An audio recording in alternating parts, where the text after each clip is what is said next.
Halo teman-teman, apa kabarnya nih hari ini? Semoga baik-baik saja dan sehat selalu ya. Pada kesempatan kali ini kita akan membahas materi ekonomi mengenai ketenagakerjaan. Untuk itu kita perlu tahu pengertian ketenagakerjaan. Menurut Undang-Undang Nomor 13 Tahun 2003 tentang Ketenagakerjaan, dikatakan bahwa ketenagakerjaan merupakan segala sesuatu yang berhubungan dengan tenaga kerja pada waktu sebelum, selama, dan sesudah masa kerja. Tenaga kerja merupakan setiap orang yang mampu melakukan pekerjaan untuk menghasilkan barang atau jasa, baik dalam memenuhi kebutuhan sendiri maupun kebutuhan masyarakat. Angkatan kerja merupakan penduduk usia kerja, yaitu 15 tahun sampai 64 tahun yang bekerja atau mempunyai pekerjaan namun sementara tidak bekerja dan pengangguran. Yang terakhir, kesempatan kerja merupakan tersedianya lapangan pekerjaan bagi angkatan kerja yang membutuhkan pekerjaan. Kesempatan kerja atau employment ini dibagi menjadi dua kelompok.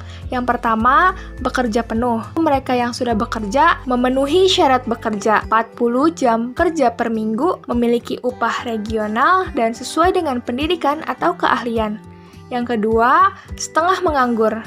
Mereka yang bekerja di bawah jam kerja normal, kurang dari 35 jam per minggu, dan masih mencari pekerjaan.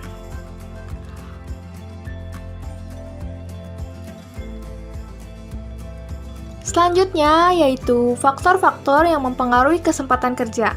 Yang pertama, tingkat pendidikan, pengetahuan, keterampilan, dan keahlian.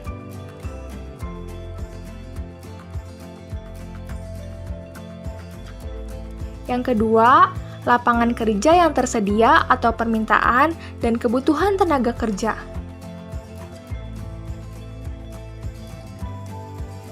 Yang ketiga, komposisi umur dan jumlah penduduk.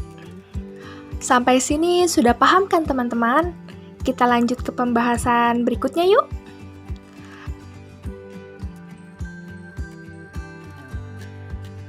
Klasifikasi tenaga kerja. Klasifikasi tenaga kerja ini dapat dibedakan berdasarkan keahlian tenaga kerja. Yang pertama, tenaga kerja terdidik. Merupakan tenaga kerja yang memiliki keahlian di bidang tertentu melalui pendidikan. Contohnya guru, dokter, akuntan, dan pengacara.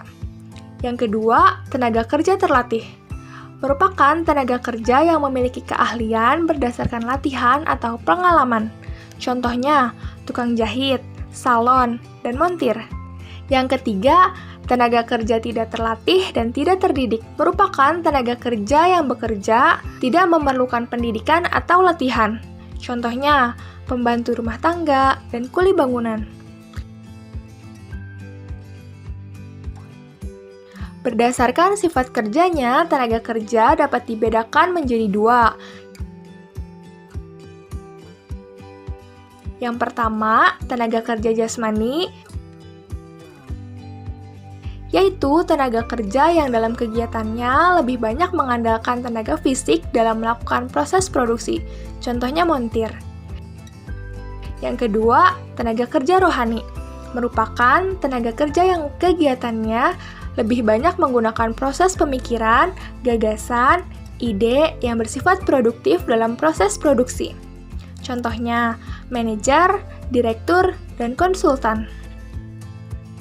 Berdasarkan hubungannya dengan produk, tenaga kerja dibedakan menjadi dua, yaitu tenaga kerja langsung dan tenaga kerja tidak langsung. Tenaga kerja langsung merupakan tenaga kerja yang terjun langsung menangani suatu produk atau barang. Tenaga kerja ini biasanya berada di area produksi barang, contohnya chef. Selanjutnya, tenaga kerja tidak langsung. Mereka yang tetap berhubungan dengan produk atau barang, tetapi tidak terjun langsung dalam menangani produk atau barang tersebut. Contohnya kasir. Materi selanjutnya yaitu masalah ketenagakerjaan. Pada kesempatan kali ini kita akan membahas 4 poin. Rendahnya kualitas tenaga kerja. Kualitas tenaga kerja suatu negara dapat ditentukan dengan melihat tingkat pendidikan negara tersebut. Di Indonesia, tenaga kerjanya masih dengan tingkat pendidikan yang rendah. Oleh karena itu, penguasaan ilmu pengetahuan dan teknologi juga menjadi rendah.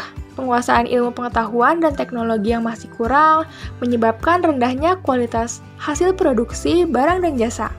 Yang kedua, pengangguran. Saat pandemi seperti ini, banyak pengusaha yang gulung tikar.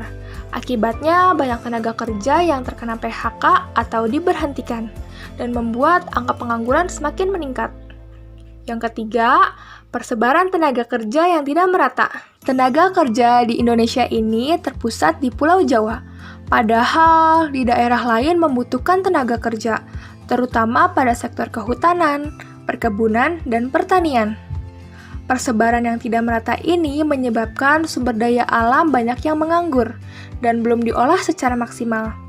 Dan dampaknya, terjadi pemusatan tenaga kerja di Pulau Jawa dan membuat peningkatan angka pengangguran.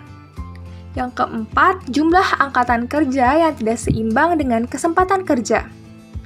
Jumlah angkatan kerja yang banyak di Indonesia tidak seimbang dengan lapangan pekerjaan yang tersedia. Ternyata banyak juga ya masalah ketenaga kerjaan di Indonesia. Kita lanjut ke materi berikutnya, mengatasi masalah ketenaga kerjaan. Yang pertama, mengurangi tingkat pengangguran. Dilakukan dengan cara pengembangan usaha sektor formal dan usaha kecil, pembinaan generasi muda yang masuk angkatan kerja, mengadakan program transmigrasi, dan mengefektifkan pemberian informasi ke tenaga kerjaan. Yang kedua, meningkatkan kualitas angkatan kerja dan tenaga kerja. Dapat dilakukan dengan cara melakukan perbaikan gizi dan kesehatan dengan memberikan jaminan sosial, pelatihan untuk pengembangan keahlian dan keterampilan kerja sesuai dengan kebutuhan pasar tenaga kerja, dan meningkatkan kualitas pendidikan masyarakat dengan menyelenggarakan program wajib belajar serta keterampilan wirausaha. Yang ketiga, meningkatkan kesejahteraan tenaga kerja. Dapat dilakukan dengan menetapkan upah minimum regional atau UMR, mengikuti setiap pekerja dalam asuransi jaminan sosial tenaga kerja, mewajibkan kepada perusahaan untuk memenuhi hak-hak tenaga kerja, dan menganjurkan kepada setiap perusahaan untuk meningkatkan kesehatan dan keselamatan kerja. Yang terakhir yaitu memperluas kesempatan kerja. Dilakukan dengan cara pengembangan industri, terutama pada industri padat karya, dan penyelenggaraan proyek-proyek pekerjaan umum. Pendidikan adalah tiket masa depan. Hari esok dimiliki oleh orang-orang yang mempersiapkan dirinya sejak hari ini. Semangat belajar teman-teman! Sekian pembahasan kita kali ini, semoga ilmunya bermanfaat untuk kita semua. Kira-kira materi apa lagi ya yang mau kita bahas? Kasih tahu di kolom komentar ya. Dan jika kalian suka dengan video ini, jangan lupa pencet tombol like dan klik tombol subscribe. Dan jangan lupa share ke teman-teman kalian. Terima kasih dan sampai jumpa.